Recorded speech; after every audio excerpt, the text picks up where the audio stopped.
Harry Kane is on his way to Bayern Munich now.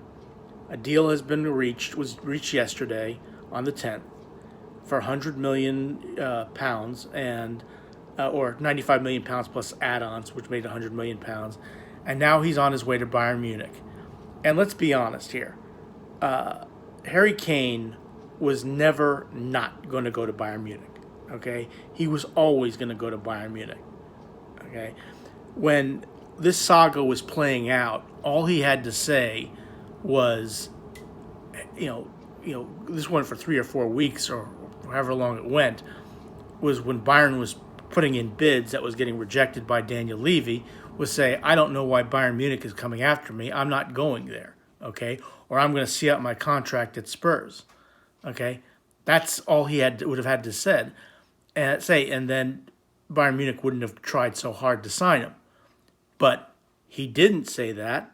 He basically said, I want my deal, my future sorted out before the first game of the Premier League season, I believe, against Brentford on Sunday. And then that's all he said. And once the deal was agreed on, and the question was saying it's now in Harry Kane's court. What is he going to do? Look, since he didn't say I'm not coming to Bayern Munich, or I don't know why Bayern Munich's trying to get a hold of me. Look, he was always going to go to Bayern Munich, and I think it's a great move for him. I think he's going to score goals.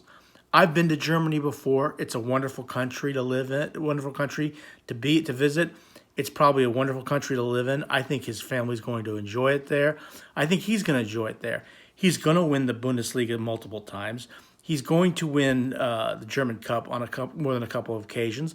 And he's probably going to win a Champions League, maybe, or at least come close to winning a Champions League. The fact of the matter is, he has made a decision to go to Bayern Munich because it's time to win trophies. Yes, he could catch Alan Shearer's goal-scoring record, okay? But what does that give you without silverware? And it's not like he's going there to Bayern Munich as his last club. He can still come back to the Premier League after 3 or 4 years at Bayern Munich and still, because he's 48 goals away from Alan Shearer's record, he could still get that record. That is not unattainable for him, even just because he's going to Bayern Munich. And let's face it, he's going to be remembered as a Spurs legend. Now, I don't know if after 3 or 4 years he comes back to Spurs or if he comes back to another club. I don't know. But the reality is he has been a Spurs legend. The only way he does not be remembered as a Spurs legend is if he does a Sol Campbell and go back and play and join Arsenal, my club, which I would love to do, is have him do in 3 or 4 years. But that's, I digress. That is the only way he does not become remembered as a Spurs legend. He scored a boatload of goals for them against my team, against Manchester United, against Manchester. Name the club he's probably scored against. Okay, any club in England.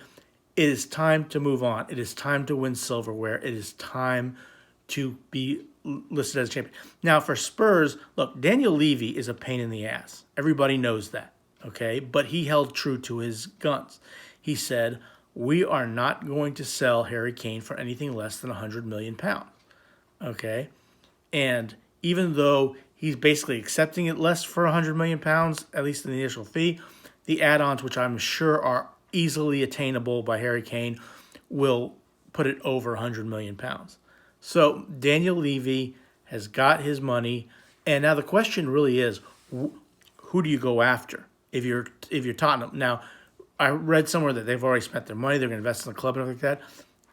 I think they should go after Evan Ferguson of Brighton and Hove Albion. Brighton and Albion. That's who they should go after, is Evan Ferguson. Now, they're probably not going to get him.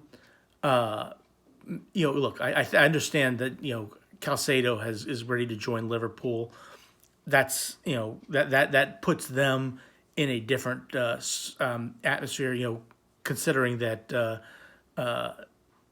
that's going to strengthen their midfield and make them a very difficult team to beat. and actually might actually make them title contenders if Liverpool actually did get Calcedo. Now I'm waiting to hear about that. But there you go. You have Harry Kane moving to Bayern Munich. I want to congratulate Harry Kane on his move. It's a fantastic move. Tottenham, look, you're going to stick to your guns. You're going to be who you are. You're probably not going to compete for the top four, assuming if you're not going to get Everton Ferguson. If you're planning on getting there with Richarlison, that's not gonna happen in my opinion. But again, it's a great move for Harry Kane. It's a fantastic move for Bayern Munich. They are going to dominate the Bundesliga like they have the past 10 seasons. There's no reason to think they're going to stop anytime soon. And congratulations to Tottenham for getting your money and getting and holding true. Look, Harry Kane could have left it a free at the end of this past season. He could have signed with anybody in the continent in December, or January. He could have signed a pre-contract to join anybody in January. I don't think he could have done that in the Premier League, but he could have done it with any team in Europe. But again, Bayern Munich gets their move, and Tottenham loses a legend. But he's going to be a legend, remembered as a legend, and still come back, could still break Alan Shearer's record. But look, the time was now to win trophies. Congratulations to Harry Kane. Good luck in Bayern Munich. I've enjoyed competing against you in the Premier League, and maybe we'll meet each other in the Champions League. Who knows? But again, time to win trophies. Time to win silverware. Time to move to a different place and get out of your comfort zone. And time to win some silverware. Those are my thoughts. Please click like, share, and subscribe. Go Arsenal, and thanks for watching.